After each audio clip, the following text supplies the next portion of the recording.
Hi, this is Andrew Sears again, and this is the next session of the free COVID-19 course for nonprofits and ministries. And one of the most critical things for nonprofits and ministries to do is to make the shift from panic mode and crisis mode into proactive planning mode.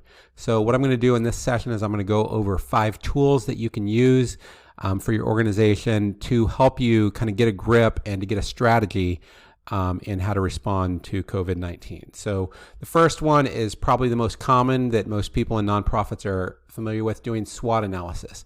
But I think it can be particularly helpful to do SWOT analysis in light of the COVID-19 crisis. So what are your strengths that can be particularly helpful in the crisis? What are your weaknesses that will be stressed in the crisis? And the top half is focused on the internal aspects of your organization. And then the bottom is the external factors. So this is COVID, what it's doing. So what are the opportunities for your organization to serve others in the crisis and to sustain your organization? And then what are the threats to your organizations and those you serve in the crisis? So I'm going to just show an example of how we did this for City Vision University and how some of that actually brought us to doing this course. So our strengths were very tech savvy. We have quick speed to innovation. We have a very wide network. We're an online only institution. We have extensive experience in nonprofit and ministry management. And a lot of our students are in nonprofits and ministries that can respond to COVID-19. Weaknesses, we have very limited cash. Our staff are already stretched thin. Students are in nonprofits that may be hit hardest by COVID-19. And while our network's very wide, it's not as deep as we would like, given the online and tech nature of our mission. So the opportunities, the biggest opportunity we saw was to provide free training for nonprofits and ministries to respond to the COVID-19 crisis. So that's what we're doing with this course. Our goal is really to establish, we just want to serve essentially and establish long-term goodwill and visibility to a wider community. We haven't gotten any money for this at this point, but we do want to seek out some donations for those investing in intermediaries to support nonprofits and ministries. And our hope is that some individuals stuck at home may decide to take courses rather than just pursuing a Netflix binge.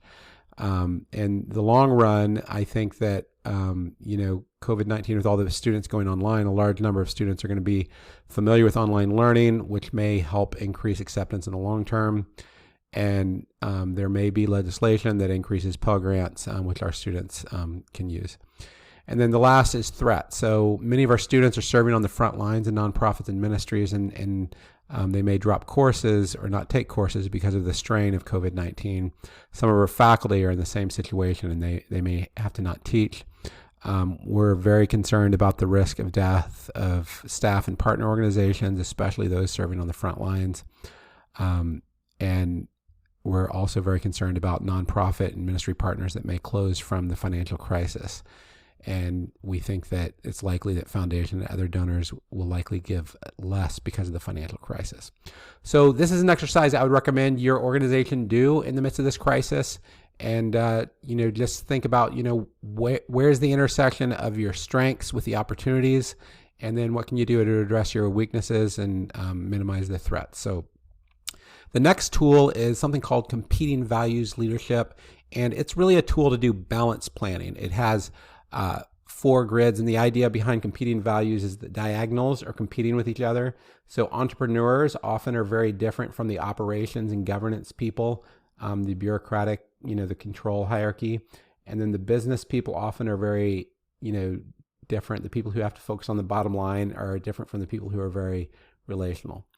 And the idea is if you want to do balance planning, you have to cover all 4 of these domains. So, the funding and sustainability. So how will you ensure financial viability if this is a long-term crisis? What are your contingency plans if funding decreases?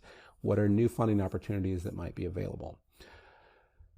Operations, governance, and risk management. So what policies and procedures and risk management practices do you need? How do you protect your constituents, staff, and stakeholders? Relational goals. How do you care relationally for your staff, constituents, and stakeholders? And then entrepreneurial innovation goals. What new initiatives and innovations will you use to respond to the crisis? What new core competencies do you need to develop? And how might this change your nonprofit business model? So that's something I would encourage you to do for your organization. and just answer these. And the idea is you want to try to cover all 4 of these quadrants, and how much you cover might depend on how focused your organization is. But one really important thing to recognize is in a crisis like this entrepreneurial and innovation quadrant starts to become more important. So think a lot about that. Now, because that innovation quadrant's more important, the next 2 tools really that I'm going to provide are focused on innovation. So Lean Startup is a innovation process that came out of Silicon Valley. And there's 2 books. There's a book called The Lean Startup and Lean Startups for Social Change. And the idea is that you want to rapidly go through this learning loop as fast as possible. And they coined the term minimum viable product. So you want to have a product, you get out there and then you learn and then you iterate. And there's a big difference between how Microsoft used to do software, where they had a new release of Windows every maybe 5 years, and Facebook, which has a new release every 2 weeks. For some people in the nonprofit sector, you may be familiar with the OODA loop: observe, orient, decide, and act. And this is very similar, except the observe and orient is really combined into the learn. And let me talk about how this can be used in your organization and how we've used it. So for this process of developing the COVID-19 course for nonprofits, the first step was just to reflect on the intersection of our core competencies and mission with serving in the COVID-19 crisis. Then the next step was to build a COVID-19 Toolkit Google Doc and webinar slide deck as our minimum viable product. We didn't publish anything widely at that point, but what we did is we sent that to a few partners. We have a small email list, and then we sent webinar proposals to a couple different partners to get some feedback and to hear from others. And then from there, we collected feedback from our partners. We conducted research on what other sectors were doing to identify our unique niche. The first iteration of this included nonprofits, ministries, and churches. And then we saw that there was a big COVID-19 church summit, and it looked like they were going to take care of that much better than we would. So we said, let them do that, and we'll focus on the nonprofits. And then we built a free online course at nonprofitcovid19.org. And then we're beginning webinars and sending out mass email to get additional feedback and partners. And the idea is this course isn't going to be just one and done. I expect that we're going to be changing that all the time. And there may be other things we move from this course into. So we'll have to see. One thing that we're really thinking about is the first iteration of this course is primarily done by myself with a few other key people. But we want to possibly open it up like a massive conference where we could have a lot of people do presenting into the course for different sections, especially fundraising and things like that. So the next tool is a tool called Business Model Canvas. And this also came out of Silicon Valley. And the idea was to create a one-page business plan. And it's really different from a typical business plan in that it's designed so that you can rapidly iterate your business model as you learn different things. So you have different components: your customers, your value proposition, your customer relationships, and all these components. And for most nonprofits, the way this is going to work is you'll have different segments: your donors, your clients. But I've focused our response really on the COVID-19. So I'll show you how I did that in the next slide. So this is the slide that I did for ourselves for this course, actually.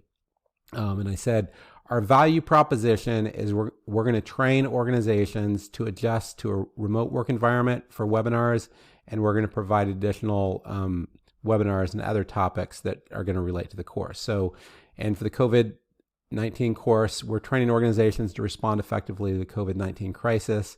And we're going to have different components: adjusting to remote work, serving the homeless and high risk, a planning toolkit, which is this webinar, fundraising, and risk management.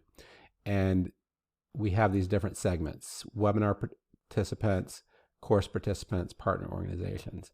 And with that, we're going to have different channels. We have, email lists, partner email lists, webinars, YouTube, Udemy, search engine, social media. And then this item 4 is how do you manage the relationship? So webinar participants, we'll add them to an email list when possible. Course participants, add them to an email list. And we're also going to have a Google group discussion list. partner organizations, we're doing personal email and phone calls to establish those partnerships. And revenue at this point, we haven't identified any revenue. We're doing this as if you build it, they will come. And honestly, we'd do this if we don't get funding. But we believe that if you provide a good service, then people will eventually fund it. And we expect to have tens of thousands of students, hopefully, for this webinar, or not webinar, for the course. Last year we launched some free courses and had close to 10,000 students. We think we can do a lot more than that for this. And, the activities, we're emailing a lot of people, conducting webinars, developing the course, researching the course, contacting others, key resources, and then we're identifying partners that we'd like to work with. So there's some that we've already identified as confirmed partners, and then others that we're moving, and these might be a partner for a webinar. They might be, we're also trying to get presenters for our course. And then the cost right now is just my time and our COO's time who's working on this, and the website and email list. So I would recommend, as you think of new initiatives, you can use this as a tool just to think about, what are all the questions you need to answer about the initiative. And if you want to learn more about this, there's a free course in Udacity that is fantastic. It's by the guy who actually is kind of the godfather of all these, both the lean startup and the business model canvas. And then there's some other tools that you can use for this. So the last tool is one that's a little bit more complex. Many people have heard of Marshall McLuhan. He coined the term, the medium is the message. And what he does is he looks at whenever you change mediums, what happens. And this is very applicable right now because all our activities are changing medium. A lot of them were in person, and now we're going to put them in a different environment. So what you can do is you could say, let's take church online, or small groups online, or classes online, or doing an offering or a conference online. And you have these different dimensions. And what you want to do is you want to emphasize and invest in the questions that talk about what's enhanced or retrieved, and you want to guard against what's flipped into. So let me just use a concrete example. So a lot of conferences are moving from conferences to digital-only conferences. So going through McClellan's 4 questions. So what does the medium enhance? One of the best things about digital-only conferences is it amplifies asynchronous recording. It amplifies recording, and you can have an asynchronous audience. Often your reach will be much wider, and you also can have a much larger number of workshops because you're not going to be limited by space. What does the medium make obsolete? It's going to reduce the social interactions. A lot of people go to conferences. Half the reason why they go or more is the social interactions. It's going to limit the interactive discussions, and it's probably going to limit the length of the conference. What does the medium retrieve? So that's basically something that was obsoleted. The idea of maybe sharing publications outside of academia. Academia is pretty used to sharing publications, but what this does is if you're providing a lot of workshops and record them online, it becomes more similar to that. And then what does the medium reverse or flip into and push to extremes? This is the thing you want to avoid. Basically, relational depth and shared sense of community can be lost. So that's what you want to fight against. So additional resources for planning. We have our free course playlist on YouTube. The 2 courses to look at on our playlist from City Vision University are social entrepreneurship and strategic management. If you're interested in our degrees, you can find information on that. And if you're watching this on YouTube, you can go to nonprofitcovid19.org and get the full course.